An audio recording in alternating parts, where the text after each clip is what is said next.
Salut à tous, ravi de vous retrouver pour cette vidéo des travaux au potager dans le milieu du mois d'avril. Donc on va voir les semis, les repiquages, les plantations en pleine terre qu'on a réalisées dans notre potager familial. Vous allez voir que là ça s'accélère doucement mais qu'on y reste quand même légèrement sur la retenue en raison du froid matinal qui est assez vif depuis maintenant le début du mois d'avril. Là il est 10 h du matin, on voit encore que le sol est sur les parties à l'ombre, encore totalement gelé.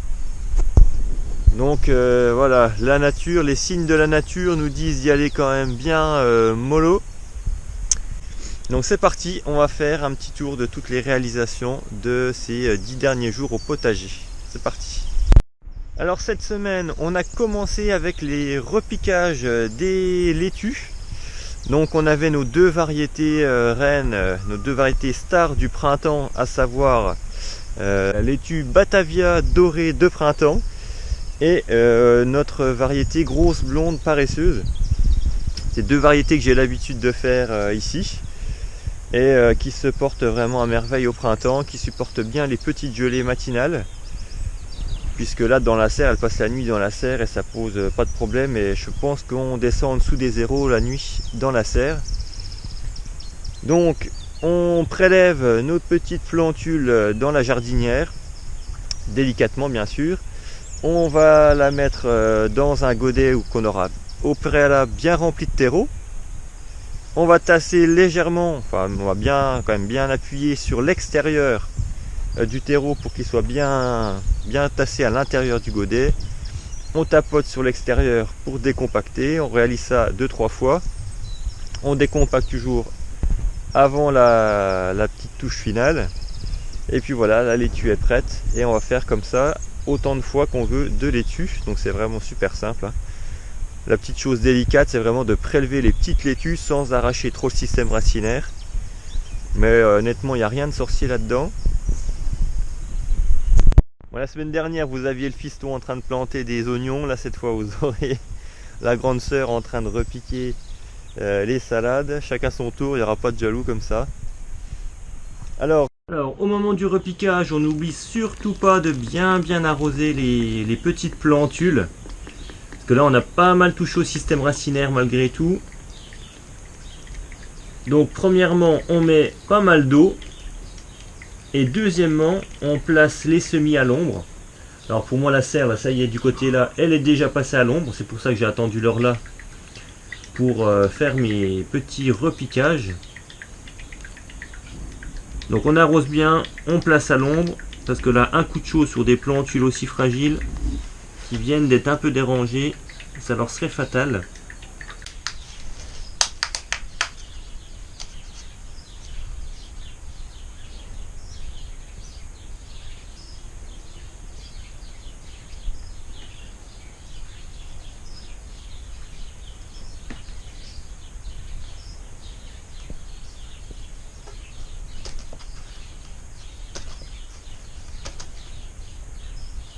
Alors, comme je vous l'avais précisé la semaine dernière, la deuxième semaine d'avril est consacrée au semis des fleurs. Alors, les fleurs, ça va être à la fois pour mettre de la couleur au potager. C'est vrai que c'est toujours magnifique d'avoir un petit peu comme un tableau pointilliste là, avec toutes sortes de couleurs dans le potager. Mais ça va être aussi un rôle fonctionnel avec des plants de compagne. Alors, au niveau des fleurs qu'on va semer, on va avoir les soucis. Donc là, ce sera pour la petite touche colorée. Alors la souci, c'est une plante qui est vraiment cultivée depuis très longtemps dans les potagers. On aura également des ignas. Ah, c'est vraiment pour le côté esthétique de ces fleurs que je trouve vraiment magnifiques. On va avoir comme plante cette fois plutôt fonctionnelle des graines de ricin.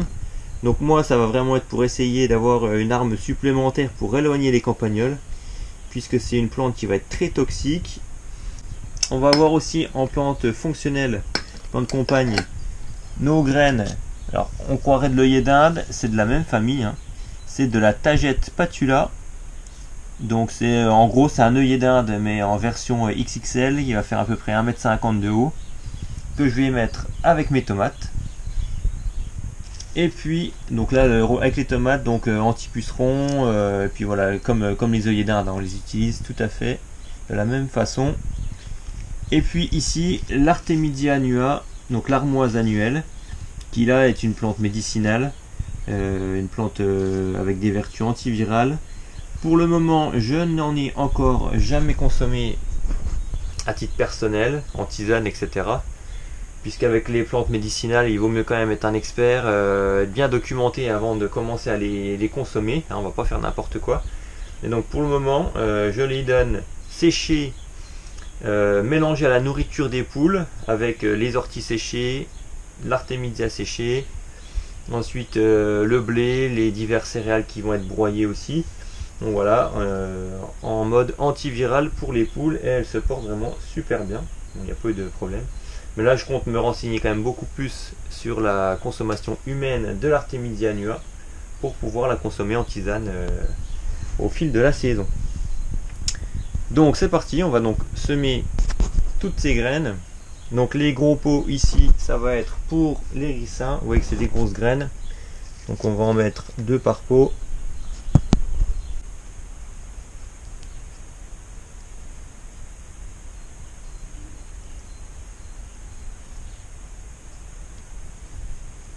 Simplement, donc toutes les graines vont être semées sur cette plaque de la même façon, 1 ou 2 mm de profondeur, hein, je ne vais pas vous faire tout le détail. La seule petite nuance que j'apporterai, c'est pour ces graines d'Artemisia annua. Je les ai mis ici.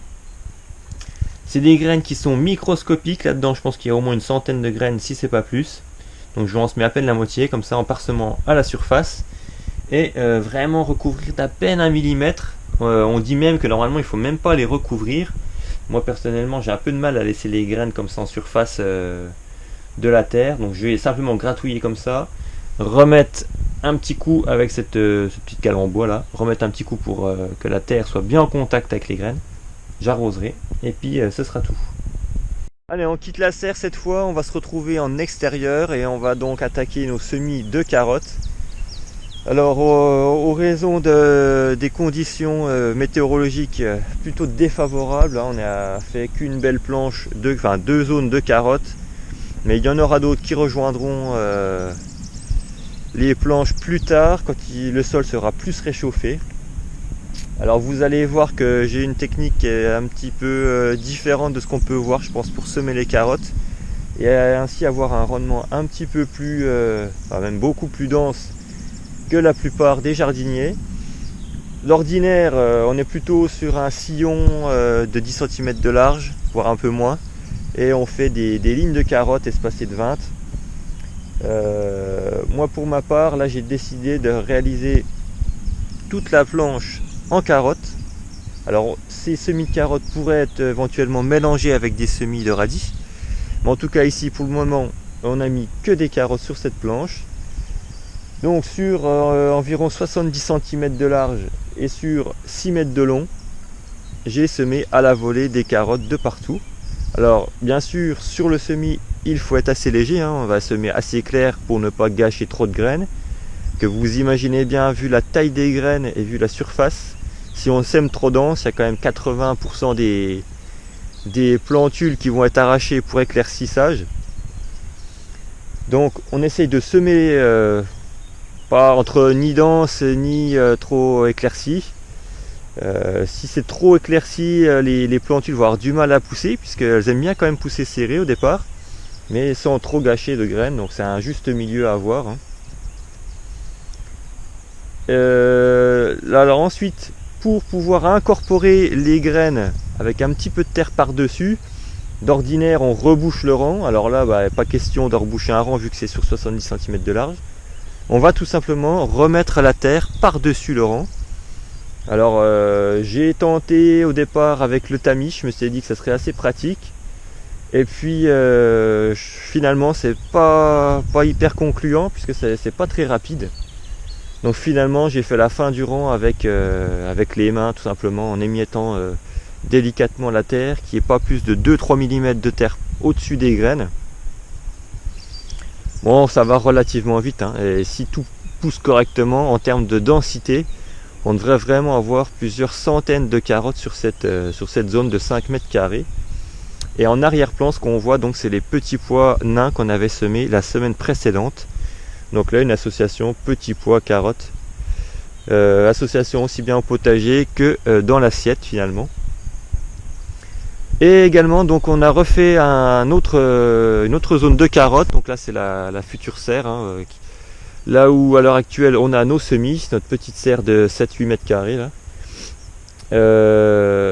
Cette fois, un semis beaucoup plus classique, à savoir un petit sillon le long de l'allée centrale. Donc on fait à peu près 2 cm de profondeur. On sème pareil assez clair. Alors cette fois-ci, j'ai semé en association carottes avec radis. L'avantage donc c'est que les radis vont sortir plus vite. Avec leur feuillage, ça va créer une petite ombre au-dessus des graines et des carottes, ce qui va permettre de garder l'humidité un petit peu plus au sol. Et puis comme ça, au moment où on va cueillir nos radis, ça éclaircira naturellement le rang de carottes. Bon, l'association est connue. Et donc là, évidemment, il y aura beaucoup moins de carottes que dans la zone précédente. Mais bon, ça fera toujours un petit complément. Et c'est pour voir comment réagissent les carottes dans une serre. Parce que personnellement, c'est la première fois que j'en mets. Et je voudrais voir avec la chaleur si ça va pas des fois perturber le bon développement de nos carottes.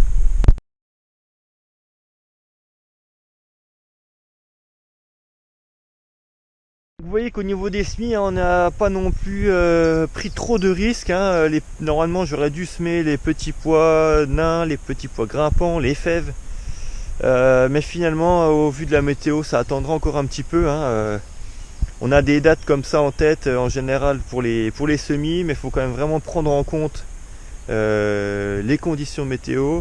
Regarder un petit peu la végétation aux alentours. Moi, chez moi, les arbres fruitiers ne sont même pas encore en fleurs. À part quelques-uns, mais franchement les pommiers sont encore pas sortis. D'ailleurs tant mieux, parce que là ils n'auraient pas résisté. Les cerisiers sont à peine en train de bourgeonner. Donc voilà, d'ailleurs au passage, petite pensée pour les professionnels là qui doivent lutter contre le froid et qui pour beaucoup ont perdu beaucoup de leur récolte annuelle. J'imagine leur détresse. Alors j'ai une petite pensée pour eux. Donc revenons à nos plantations pleine terre. Donc on a mis nos pommes de terre précoces, pommes de terre nouvelles on va dire, toujours sur cette même variété que la semaine dernière, variété amandine. Cette fois-ci donc je vais réaliser une plantation sous paille ou sous foin ou sous n'importe quel paillage d'ailleurs. Donc on a tout simplement retiré l'ancien paillage à l'aide d'un râteau. Je vais ameublir le sol à l'aide de mon outil préféré du moment, c'est la campagnole. C'est vraiment un outil super pratique qui me permet de préparer des zones rapidement. Alors en gros c'est une grelinette améliorée, mais ceux qui me suivent vous connaissez déjà.